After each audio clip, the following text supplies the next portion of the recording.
남비 사셀 노병훈입니다.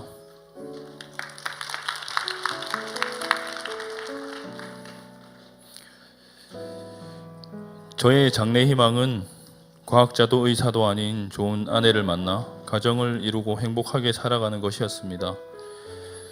어린 시절 부모님을 통해 교회를 다녔지만 부모님이 교회를 떠나셨고 저도 자연스럽게 교회를 다니지 않게 되었습니다. 그러다 친구의 전도로 다시 교회에 가게 되면서 청소년 때 친구들과 전도도 하며 즐거운 신앙생활을 하였습니다. 하지만 군 제대 후 세상으로 나오며 하나님과 점점 멀어졌습니다. 그럼에도 누군가 종교가 무엇이냐는 질문에는 기독교라고 얘기하면서 마음 한구석이 찌릿한 불편함이 느껴지곤 하였습니다. 예전에 함께 교회를 다녔던 친구들과 만나면 늘 그때를 떠올리며 우리들의 가장 행복했던 시간으로 회상하기도 하였습니다. 그런데도 우리는 아무도 교회로 돌아가지 못하고 방황하고 있었습니다. 저는 그때는 몰랐지만 우리 교회에 오고 나서야 사람을 통해서 역사하시는 하나님과 하나님께서 일하셨던 많은 시간을 깨달을 수 있었습니다. 하나님께서 저에게 주신 가장 큰 선물은 저의 꿈을 이루게 해주신 것입니다. 먼저 지금의 아내를 만나게 해주신 것입니다. 지금까지도 최고의 선물로 여기며 살아가고 있습니다. 하나님은 저에게 두 번째 선물인 건강하고 예쁜 두 자녀도 주셨습니다. 그러나 현실의 벽 앞에서는 저는 무너지고 있었습니다. 경제 문제와 생각지도 못했던 고부 갈등이 우리 가족의 마음을 조금씩 구멍내고 있었기 때문입니다. 그때마다 우리 부부 주변에서 믿음의 사람들을 통해 하나님은 교회로 이끌었습니다. 교회는 겨우 나갔지만 저와는 다른 마음으로 교회에 나오는 아내를 보니 마음의 위로나 평안을 찾을 수도 없었고 하나님에게로 돌아가는 길은 막히고 말았습니다. 그러던 중 아내가 운영하던 학원은 문을 닫으며 낙심에 빠졌습니다. 오뚜기처럼 다시 일어나 다른 일을 시작했지만 아내의 마음은 병들어가고 있었습니다. 그러다 지금 우리 교회 청년인 자매들을 알게 되었고 자주 보며 서로의 고민을 얘기하기도 하며 가깝게 지내다 초청 주일 저녁 예배에 저희 가정이 초대받아 우리 풍성한 교회로 오게 되었습니다. 목사님 말씀에 아내는 눈물을 흘렸습니다.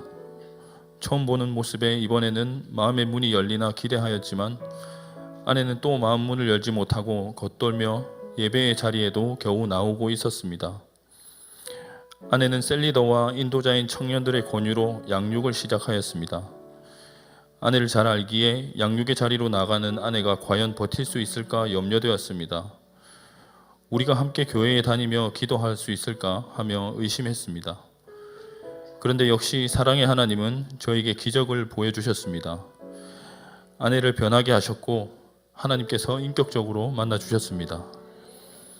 아내가 원래 가지고 있던 장점에 하나님의 기쁨까지 더해지니 저에게는 천국이 따로 없었습니다. 이제는 오히려 그런 아내의 모습에 저도 도전을 받게 되었습니다. 양육이 도대체 어떤 것이기에 이렇게 사람이 변하는 걸까? 걱정 반 기대 반으로 양육을 받기 시작했습니다. 우리 교회에서 양육을 받으면서 저는 많은 것을 깨달았습니다. 지금까지의 무지하고 막연했던 신앙에 대한 반성의 계기가 되었고 기도하고 말씀 보고 예배드리는 시간의 소중함을 하나하나 다시 배웠습니다. 무엇보다 양육의 시간의 나눔들은 너무나 은혜되었고 같은 반 동기들과 서로 기도 제목을 공유하며 하나 되어 도고 기도하는 가운데 이런 게 진정한 영적 가족이구나라는 생각이 들었습니다. 직장에서 저는 개발 업무를 맡고 있어 출장도 많고 스트레스가 많습니다. 그러다 보니 몸과 마음이 너무 지쳤고 차라리 이만큼 힘들 거라면 더 큰 돈을 벌 수 있는 일을 해야겠다는 생각으로 다른 일을 찾았습니다. 때마침 친지의 소개로 반도체 현장에서 일할 기회가 있어 경기도 파주로 올라가서 일을 하게 되었습니다.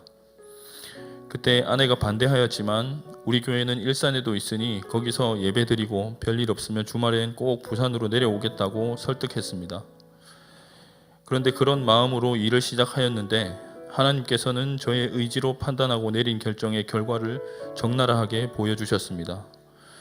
파주 현장에 출근하자마자 가스 누출 사고가 생겼습니다. 이 사고는 현장에서 몇 년 동안 한 번도 일어나지 않은 사고로 아주 심각한 사고라고 하였습니다. 그뿐만 아니라 2주도 되지 않아 본사에서 근무 제한을 받게 되고 일손이 부족했던 곳이 하루아침에 일거리가 없어 모두 한없이 연락만 기다리는 상황에 놓이게 되었습니다.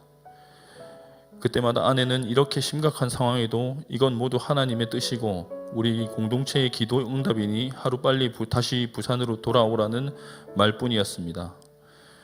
그런데 마침 전 직장에서는 저의 자리를 대신할 사람이 없다며 더 좋은 조건을 제시해 주었고 다시 재입사할 수 있었습니다. 정말 기도 응답일까 하는 의심이 들기 시작하는데 부산으로 내려와 교회 일을 열심히 하라는 마음이 강력하게 심어졌습니다. 그렇게 다시 돌아오게 되어 가족과 함께 할 수 있게 되었습니다. 하나님께서는 계속해서 역사하심을 보여주셨습니다. 우리 회사는 토요일에 출근하는 날이 많아 제자 학교를 앞두고 있던 저에게 또 한 번의 고민이 있었습니다. 그런데 제자 학교 등록 일주일 전 토요일 근무를 없애주시는 역사를 보여주셨습니다.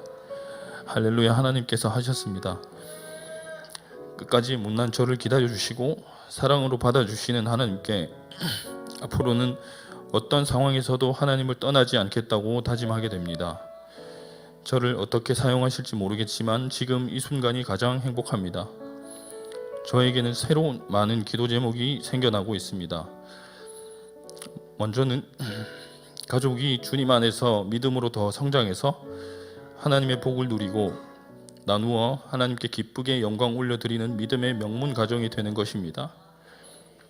그리고 개척교회에서 열심히 신앙생활을 했던 제 친구들과 지인들이 다시 하나님을 믿고 우리 교회에서 함께 예배를 드리며 믿음의 동력자로 함께하는 것입니다. 친구들을 초청하기 위해 올해부터는 뮤지컬 팀에 들어가 복음의 통로로 쓰임받고자 노력하고 있습니다. 그 자리에 친구들을 초청하였고 앞으로도 계속 초대할 예정입니다. 제 인생의 전환점이라 말할 수 있는 지금이 하나님을 만나고 우리 교회를 만나서 마치 고아가 엄청 부자인 부모님을 만나게 된 것 같은 저의 이 감정은 인생의 든든한 새로운 아버지를 만나게 된 것 같은 느낌입니다. 온전한 주님의 제자가 되기에 한없이 부족하고 모자란 저지만 저 같은 사람도 구원해 주시고 천국이란 큰 은혜를 베풀어 주신 이 복음을 천국 가는 그날까지 우리 교회에서 전할 수 있도록 늘 깨어 기도하겠습니다. 항상 통찰력과 감격의 말씀으로 저를 붙잡아 주시는 스승 되신 우리 목사님 존경하고 진심으로 사랑합니다. 제발 오래오래 건강하게 함께 계셔 주십시오. 매일 기도하겠습니다. 부족한 저에게도 큰 은혜 주시고 사랑으로 품어주시는 하나님께 감사드립니다. 남은 인생을 주님 위해 달려가겠습니다. 이 모든 영광을 하나님께 올려드립니다.